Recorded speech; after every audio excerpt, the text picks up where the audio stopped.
Welcome to our channel study for ND academy.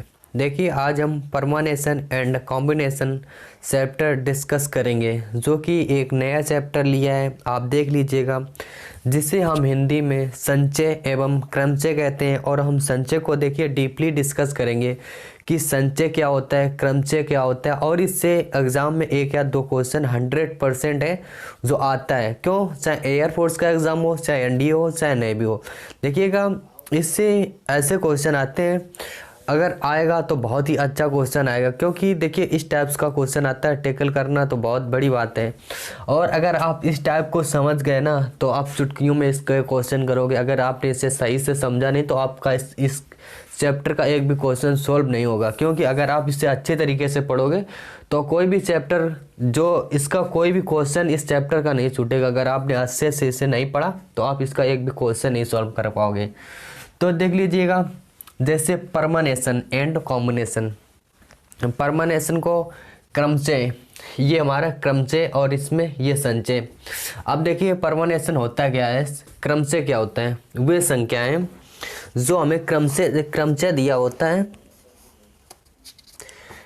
क्रमचय देखिएगा, जैसे क्रमचय वही होता है, इसमें संख्याओं का, जैसे दी गई वस्तुओं में से एक समय में, जैसे कोई दी गई वस्तुओं में से एक समय कुछ या सभी वस्तुओं को लेकर एक निश्चित क्रम में बने विन्यास को हम क्रमचय कहते हैं। क्रमचय में व्यवस्था का क्रम महत्वपूर्ण होता है। जो क्रमचय होता है इसमें देखिए, अगर जो परमानेशन होता है इसमें क्रम का बहुत ही महत्वपूर्ण होता है। जब हम क्रम बदल देता है तो हमें एक भिन्न क्रम से प्राप्त होता है। अब संचय देख लीजिएगा, इसमें दी गई वस्तुओं में से क्रम मतलब एक सटीक रहना चाहिए, और संचय में ये कुछ नहीं होता है। वस्तु क्रम का ध्यान नहीं रखते हैं बिना कोई भी। देखिए संचय क्रमचय में ध्यान रखना पड़ता है, और संचय में ये कुछ भी ध्यान नहीं रखना पड़ता। यदि दी गई वस्तुओं में से कुछ या सभी को लेकर जो समूह बनते हैं, उन समूह में से प्रत्येक समूह को हम संचय कहते हैं।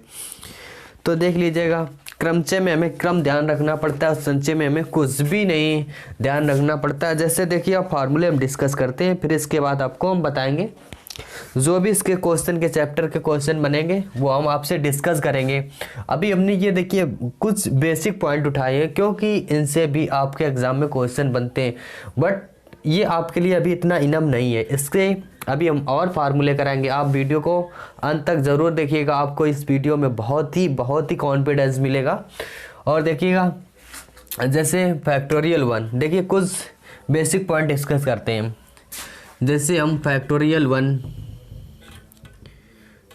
को क्या लिख सकते हैं 1, जैसे फैक्टोरियल 2, देखिए इसे ये इस तरीके से भी लिख सकते हैं, इस तरीके से भी लिख सकते हैं। फैक्टोरियल 2 को 2 × 1, तो ये कितना। और देखिए फैक्टोरियल 3 को 3 × 2 × 1 6। फैक्टोरियल 4 को 4 × 3 × 2 × 1। और फैक्टोरियल 5, देखिए फैक्टोरियल 5 4 3 और 2 × 1 120। देखिए आपको ये 10 तक तो याद होना चाहिए। Factorial 5, factorial 6, factorial 7, factorial 8। देखिए ये हमने आपको फैक्टोरियल की बात बताई, जो कि अभी इम्पोर्टेंट होता है। तो देखिए जैसे फैक्टोरियल 0 का मान क्या होता है, फैक्टोरियल 0 क्या होता है, फैक्टोरियल जो 0 होता है वो 1 होता है। जैसे यहीं पर फैक्टोरियल देखिए, ये हमने की पॉइंट लिए हैं, ये हमने की पॉइंट लिए जिससे आपको इन फैक्ट से आपको एग्ज़ाम में जो भी क्वेश्चन आप प्रैक्टिस सेट या आप जो भी जिससे भी क्वेश्चन लगाओगे, अभी हम प्रैक्टिस सेट भी कराएंगे, तो आपको ये क्वेश्चन बहुत ही हेल्प करेंगे, क्योंकि इन क्वेश्चनों से डायरेक्ट आपके एग्जाम में क्वेश्चन बनते हैं। जैसे फैक्टोरियल n/फैक्टोरियल r, देखिए फैक्टोरियल n। अब देखिए इसका बेसिक पॉइंट यहाँ से भी आप किसी फार्मूले से डिस्कस करें, उससे कोई भी प्रॉब्लम नहीं, आप इन्हें नोट कर लीजिएगा। जैसे बेसिक तो यहाँ से होगा, जैसे NCR बराबर NCR-1 NCR + NCR-1। तो इसमें देखिए n + 1, देखिए जब ये इम्पोर्टेंट है, क्योंकि इंपॉर्टेंट फैक्ट है। देखिए अभी आपको हम जब कराएंगे इन कॉन्सेप्ट पर बिल्कुल डायरेक्ट ही क्वेश्चन बनेगा, क्योंकि ये इंपॉर्टेंट कॉन्सेप्ट है। इनसे डायरेक्ट अगर आपको फार्मूला नहीं याद है तो इसमें आप एक भी क्वेश्चन सही से सॉल्व नहीं कर पाओगे। अगर आपको फार्मूला याद है तो बस आप चुटकियों में उन क्वेश्चनों को सॉल्व करोगे। तो देख लीजिएगा, जैसे अब फैक्टोरियल 0 का मान 1 होता है, फैक्टोरियल 1 1 होता है, तो देख लीजिए factorial n upon factorial r, तो n n-1 n-2 dot dot r plus 1। जैसे फैक्टोरियल n तो n n-1 factorial n n-1 या n n-1 या n-2 फैक्टोरियल हम लिख सकते हैं। तो देखिए factorial n upon factorial n minus R, तो इसे हम क्या लिख सकते हैं, n n-1 n-2 dot dot n minus R plus 1। जैसे एन पी आर बराबर, देखिए एन पी आर बराबर factorial n upon factorial n minus R N P zero. ये एन पी ज़ीरो का मान कितना होता है 1, एन पी 1 n देगा, या एन पी माइनस 1 तो हमें ये फैक्टोरियल n देगा। जैसे एन सी 0 तो क्या देगा, एन सी n बराबर 1 या एन सी 1 बराबर n या एन सी n माइनस 1। तो देख लीजिएगा अब जैसे एन सी आर बराबर N C R minus 1, N C R बराबर एन सी आर माइनस 1। जैसे N C R plus N C R minus 1 तो 1 एन प्लस 1 सी आर। जैसे एन सी आर बराबर एन सी वाई। देखिए ये भी बहुत ही इंपॉर्टेंट क्वेश्चन है, और ये भी, और ये देखिए इनसे डायरेक्ट क्वेश्चन बनता है, इनसे डायरेक्ट क्वेश्चन बनता है। जैसे दिया है एन सी आर बराबर एन सी वाई में फाइंड करना है, तो एन बराबर एक्स प्लस वाई, एन बराबर एक्स प्लस वाई। जैसे N minus 1 C R minus 1, तो ये क्या हो जाएगा N minus R plus N C R minus 1। जैसे एन सी आर बराबर N upon R N minus 1 C R minus 1, N C R upon N C R बराबर N minus R plus 1 और अपान में आर। देखिए N C N, जो N C N दिया होता है ये एक प्राकृतिक नेचुरल नंबर है, ये हमारा नेचुरल नंबर है। जैसे अब देखिए आपके क्वेश्चन स्टार्ट करते नहीं, अभी थोड़ा और फार्मूला है। जैसे अब दिया हो यहीं पर पूछ लिया जाता है, आप इसे देखिए, आप इसका एक नोटबुक बना लीजिएगा, उसमें सभी फार्मूलों को लिख लीजिएगा। देखिए ये भी जो फार्मूले हैं ये देखिए, इनसे डायरेक्ट आपने देखकर ही समझ गए होंगे, क्योंकि इनसे डायरेक्ट ही क्वेश्चन बनते हैं। जैसे जब दिया हो कि कोई टर्म दिया हो एन, कम से कम एक संख्या फाइंड करनी हो, तो हमें एन सी 1 plus N C 2 plus N C 3 dot dot N C N तक, तो क्या फार्मूला लगाते हैं 2 की पावर n माइनस 1। जैसे N C 0 plus N C 1 plus N C 2 dot dot N C N बराबर, तो 2 की पावर n में फार्मूला होता है। तो एन सी 0 देखिए, ये एन सी 0 plus N C 2 plus N c 4 plus dot dot बराबर N C 1 plus N C 2, तो 2 देखिए ये इसमें अंतर है, ये 2 की पावर n फिर माइनस है, और ये 2 की पावर n माइनस 1। और देखिए जैसे 2n plus 1 C 0 plus 2n plus 1 C 1 plus 2n plus 1 C 2 dot dot 2n plus C n हो, तो 2 की पावर 2n होगा। जैसे N C n plus N C 1 N C n plus C 1 plus n plus 2 और C n और plus n plus 3 और C n dot dot 2n plus 1 और सी 1 दिया हो, तो क्या होगा 2 की पावर n 2n और सी एन प्लस 1। देखिए इस टाइप से लिखा है 2cn प्लस 1। ये देखिए फार्मूले इम्पोर्टेंट हैं, देखिए ये इम्पोर्टेंट फार्मूले हैं, इम्पोर्टेंट फैक्ट है। देखिए अभी हम अब जो आपको क्वेश्चन डिस्कस करेंगे वो बहुत ही अच्छे क्वेश्चन होंगे। अब देखिए आपका बेसिक लेवल यहाँ से स्टार्ट होगा। जैसे देखिए ये क्वेश्चन लिया है, ये क्वेश्चन इतना सिंपल लेने का पर्पस सिर्फ यही था कि आपको ये पॉइंट क्लियर होना चाहिए। जैसे मान लेते हैं, जैसे हम इसका पहले आपको बेसिक लेवल देते हैं कि ये कहाँ से बनता है, इसकी अप्रोच क्या हो सकती है इस क्वेश्चन की, और इसी टाइप से क्वेश्चनों की क्या अप्रोच बनती है। तो देखिए जैसे आपते बोल दिया जाए कि दिल्ली जाने के 4 रास्ते हैं तथा उधर से आने के 3 रास्ते हैं। देखिए जैसे ये तो हमने, जैसे दिल्ली जाने के यम रास्ते हैं और आने के, जाने को और आने के यन रास्ते हैं, तो कुल इसके कितने तरीके हैं? तो इसके कुल तरीके यम क्रॉस यन होते हैं, यम क्रॉस यन। जैसे आप दिल्ली जाने के 4 रास्ते हैं और आने के 3, तो टोटल कुल तरीके कितने होंगे? 4 टू 3 बराबर कितने होंगे? कुल 12 तरीके हैं। 12 तरीके से अंदर जा सकता है और आ सकता है, उसके पास टोटल 12 तरीके हैं। 4 जाने के और 3 आने के हैं, और उसने टोटल मतलब कुल तरीके कितने होंगे? मल्टीप्लाई कर दीजिएगा तो आपके 12। जैसे आपका ये हमने बेसिक बताया कि जैसे कानपुर जाने के 4 रास्ते तथा आने, जैसे कानपुर जाने का यम रास्ता तथा आने के यन रास्ते हैं या कुल प्रकार यन है, तो इसके कुल कितने तरीके बन सकते हैं? तो कुल यम क्रॉस यन तरीके बन सकते हैं। जैसे अब ये क्वेश्चन दिया, इस क्वेश्चन को भी समझ लेना। देखिए जैसे ये क्वेश्चन दिया है, कुछ नहीं, आप बिल्कुल सिंपल से वे में इसे समझिएगा।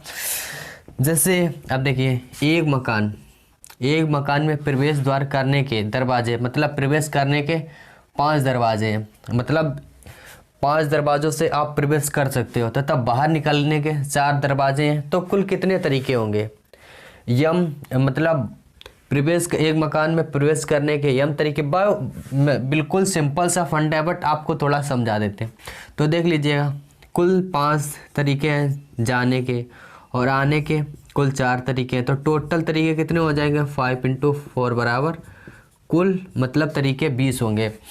कुल हमारे पास 20 तरीके होंगे। जैसे कुल हमारे पास 20 तरीके होंगे, यहीं पर बोल दिया जाता है ऐसे है। और 3 डाकघर है, वह व्यक्ति उन चिट्ठियों को कितने तरीके से छोड़ सकता है? देखिए 5 चिट्ठियाँ हैं, मतलब ये 5 चिट्ठियाँ और ये 3 डाकघर है।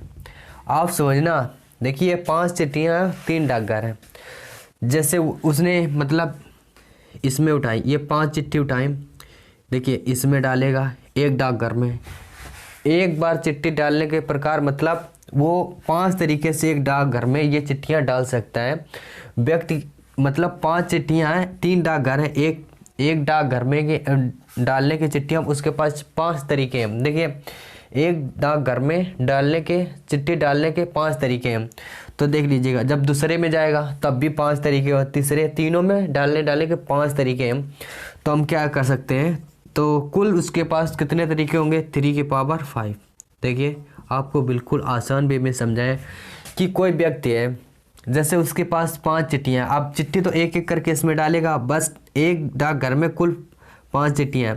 तो वो देखिए पहले आएगा इसमें 5 डालेगा, फिर इसमें आएगा, इसमें 5 डालेगा, इसमें आएगा, इसमें, तो उसके पास कितना है? 3 की पावर 5। कुल टोटल 3 की पावर 5। तो ये देखिए कितना बनता है? 3 की पावर 5, 81 × 5, 405। उसके देखिए चिट्ठियाँ कुल छोड़ने के तरीके उसके पास 405 हैं। देखिए 3 की पावर 5, तो इसे इसका आप कर लीजिएगा, 4 टाइम 81 होगा, 81 × 5 कर लीजिएगा, आई होप यही आएगा 405। उसके पास कुल तरीके 405 तरीके से वो उन चिट्ठियों को छोड़ सकता है। एक डाकघर में चिट्ठी डालने के उसके पास 5 तरीके हैं, वो 5 प्रकार से एक डाकघर में चिट्ठी डाल सकता है। तो उसके 3 डाकघरों में डालना है, तो देख लीजिएगा 3 की पावर 5। जैसे आपने एक फार्मूला पढ़ा होगा कि n तक चिट्ठियों दे हूँ तो 2 की पावर n कर दिया जाता है, जैसे n 2 की पावर n, ऐसा वाला फार्मूला इसमें मत अप्लाई कर देना। यहाँ पर क्या लगा है, अब जैसे इसी में पूछ दिया जाए, इसमें कुछ ही चेंज हो जाता है, बट उसका आंसर भी चेंज हो जाता है। तो देख लीजिएगा, और क्वेश्चन है, जैसे क्वेश्चन दिया है, जैसे एक सिंपल सी बात आप सीख लीजिएगा, क्योंकि अभी तक हमने आपको फॉर्मुलेशन एंड कॉम्बिनेशन का कुछ जो इसके फैक्ट होते हैं वो नहीं बता पाए, इसके लिए सॉरी। देखिए जैसे यहाँ पर दिया हो 5p4 और यहाँ पर दिया हो 5c4, ये कॉम्बिनेशन है, ये परमानेशन है। तो देखिए इससे जब सॉल्व करोगे, इससे सॉल्व करने के सिर्फ तरीके को समझिएगा। 5p4 को हम क्या लिख सकते हैं? तो 5 × 4 × 3 × 2, देखिए 4 टाइम्स, और देखिए तो ये कितना हो जाएगा? 20, 60, 120। तो ये हमारा 120 आएगा। और ये देखिए इसमें जब संख्या की पुनरावृत्ति नहीं होती तब हम परमुटेशन लगाते हैं, और जब कॉम्बिनेशन जब संख्याओं की पुनरावृत्ति हो, जैसे 5C4 तो देखिए इसमें यहीं से अंतर देख लीजिए, जैसे ये वैल्यू है तो देखिए इसको हम करके दिखाएं, इसका आंसर 5 आएगा। जब इसे करोगे 5 करोगे 4 इंटू 3 इंटू 2 4 तक जाएगा, 4 इंटू 3 इंटू 2 इंटू 1। देखिए इससे ये कैंसिल हो जाएगा इसका, जैसे यहीं पर दे दिया जाए 8C5 ये दे दिया जाए, और देखिए इसमें कभी नहीं, जैसे 8C5 ये 8P5 यहाँ पर दे दिया, इसमें कभी अंतर नहीं किया जाता है, इसका सेम वैल्यू वही कर लिए आपको चलना पड़ता है। तो इसमें देखिए इसका अंतर कितने का, 8 में 5 का, तो 8C3, तो 8C आप 3 सॉल्व कर दीजिएगा तो आपका आंसर आ जाएगा। तो देखिए 8 इंटू 7 इंटू 6 और ये देखिए 3 इंटू 2, तो इसे करोगे ये कितना आ जाएगा 56। ये देखिए हमारा 56 आ जाएगा। अब जैसे आपसे बोल दिया जाए, जैसे यहीं पर बोल दिया जाए कि कोई संख्या दी है, जैसे एक क्वेश्चन लेते हैं, जैसे क्वेश्चन हमारा दिया है क्वेश्चन नंबर कि 1 2 3 4 और 5, 1 2 3 4 5 अंकों में 3 अंकों की, देखिए क्वेश्चन क्या दिया है, 3 अंकों की कितनी संख्याएं बनाई जा सकती हैं, कितनी संख्याएं बनाई जा सकती हैं यदि एक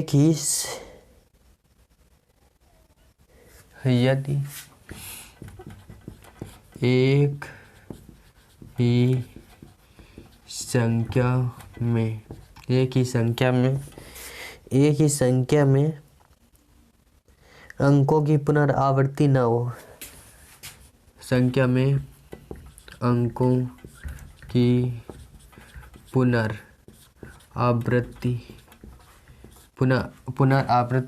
न हो।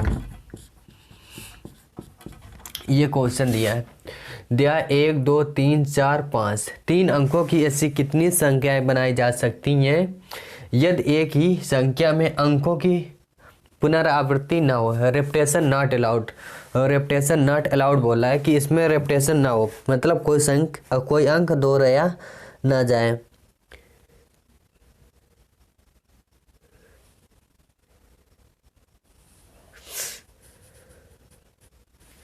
कोई अंक दोहराया ना जाए, तो देख लीजिएगा जब कोई अंक दोहराया ना जाए तो इसे क्या, कोई अंक दोहराया ना जाए, तो देख लीजिएगा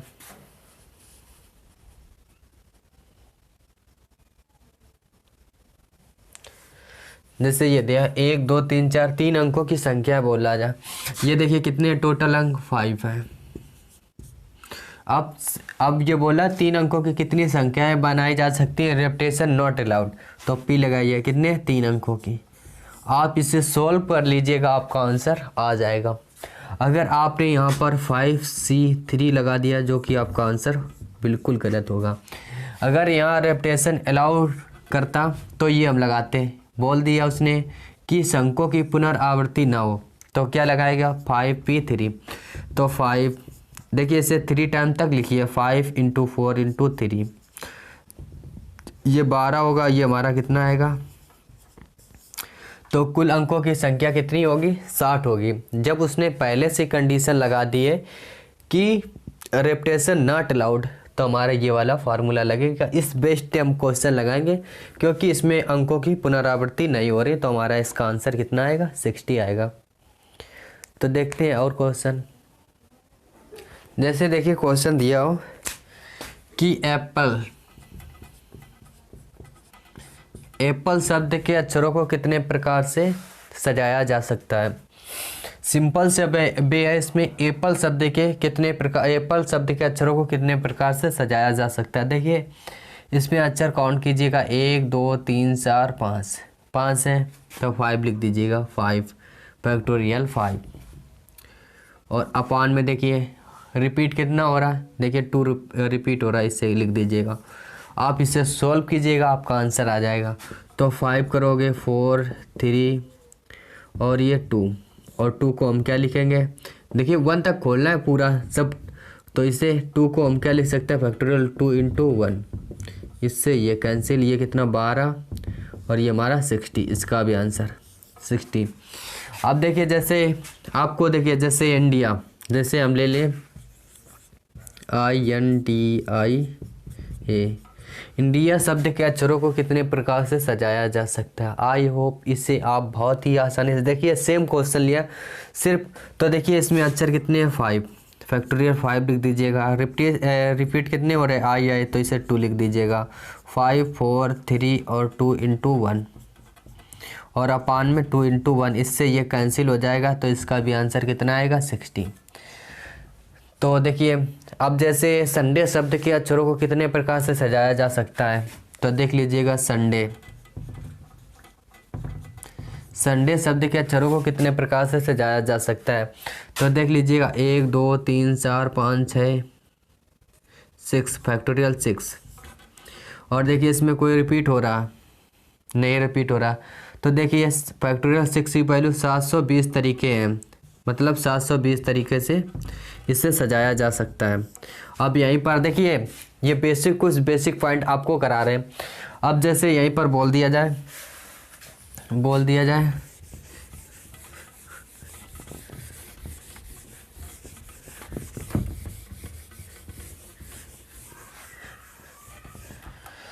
यहीं पर बोल दिया जाए कि देलई शब्द के अक्षरों को कितने प्रकार से सजाया जा सकता है। तो आप सिंपल सा भी आप इसे काउंट कीजिएगा, कितनी संख्याएं हैं, 5 हैं। देखिए कोई अंक दोहरा रहा नहीं दोहरा रहा है, तो कितना हो जाएगा, फैक्टोरियल 5 120 होता है। 5 4 3 2 1 करोगे।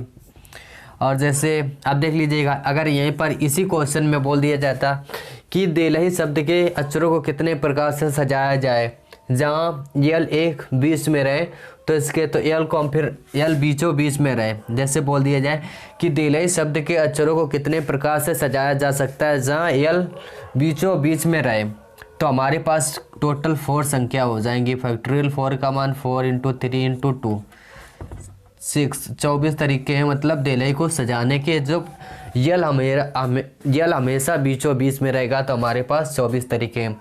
जैसे आपसे बोल दिया जाए कि कानपुर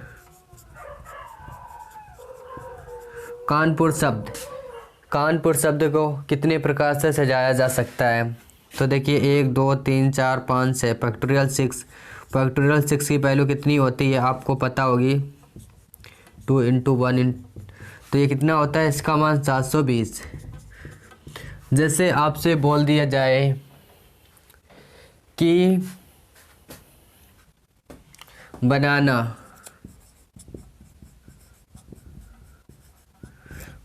शब्द के अक्षरों को कितने प्रकार से सजाया जा सकता है। देखिए आपको क्लियर दिख रहा कि नहीं। जैसे बनाना, अब देखिए तो इसमें पहले इसके अक्षर काउंट कीजिएगा, 2 4 6 है, तो फैक्टोरियल 6 से लिख लीजिएगा। देखिए 1 2 3 फैक्टोरियल 3 लिख लीजिएगा, और फिर देखिए n 2 टाइम्स, तो करिएगा 6 होगा, 5 होगा, 4 होगा, 3 होगा और 2, और ये 1। और ये देखिए 3 इंटू 2 इंटू 2 इंटू 1, देखिए इससे ये कैंसिल, 6 से 6 कैंसिल, ये 12, तो ये तब भी हमारा कितना आएगा, 60। देखिए तब भी हमारा कितना आएगा, 60। आप इसे सही से कर लीजिएगा, इसका आंसर 60 आएगा।